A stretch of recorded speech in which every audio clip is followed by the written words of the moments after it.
pričamo o tome kako hipnoterapija može da vam pomogne u tome da poboljšate svoju kreativnost.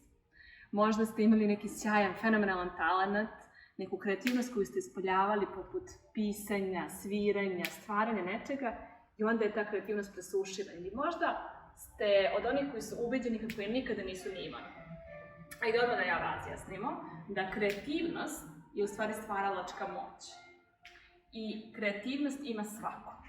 Samo neki od nas su učeni da je imaju, ohrabrivani su o tome, a nekima drugima je govoreno da nisu talentovani, da ne mogu, ne umeju i tako dalje, oni su to prihvatali. Dakle, kod hipnoterapije se bavimo time da u stvari otkrijemo tu stvaralačku, kreativnu moć koja postoji u svakome od nas. Verujte mi, postoji u svakome, čak i u onim najtvrdokornijim, nevernim tomama. E sad, nekada ta kreativna moć, uslovno rečeno, presuši, odnosno šta se dogodi? Najčešće smo mi prestali da je koristimo za svoje stvarno, istinsko dobro, pa je ona malo usporila, da bi nam dala neke signale, ili nikada nismo ni naučili da je zaista istinski čujemo. Nismo naučili kako da je koristimo, kako da je aktiviramo. Neko će vam reći, pa ja uopšte ni nemam talenat za crtanje, ali evo moja sestra ima. Ali vi imate toliko drugih talenata, toliko drugih kreativnih moći. Kada biste stavili fokus i upornost na to da vežbate crtanje, verovatno biste i u tome bili sjajno uspešni. Uostalom, kažu, Beatlesi su postali to što su postali zahvaljujući tome što su vežbali po 10.000 sati. Kada uložite po 2-3 godine rada u nešto, postaćete vrhunski u tome. Ali ovdje pričamo o jednoj drugoj vrsti kreativnosti. To je ona kreativnost koja nam je svima urođena, koja nam je svima data i koja se nekada blokira.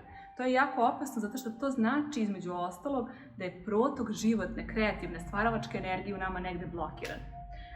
I da bismo to odblokirali, razrešili taj neki čvor koji postoji, koristimo razne tehnike. Jedna od njih jeste hipnoterapija. Zato što odlazimo do uzroka problema, vidimo, čujemo ga, pričamo sa njim, odnosno vi kao klijent pričate direktno sa tim problemom. To je jedna jako zanimljiva i dinamična konverzacija koja se dešava na seansi i možete kroz tu komunikaciju da učite šta problem zaista očekuje od vas, zašto se pojavio. Jer svaki problem dolazi u naš život da bi nam nešto saopštio, da bi nam pomogao da rastemo, čak i ako mi to nekad ne vidimo ili nećemo da priznamo.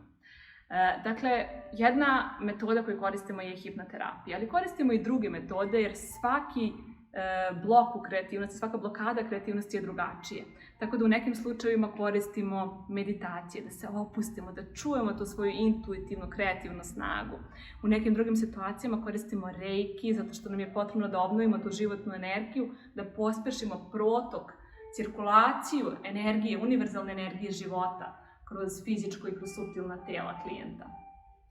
Najlepše od svega je što je klijent taj koji sam u stvari reaktivira svoje kreativne moći i stiče znanje kako to u buduće može da radi sam.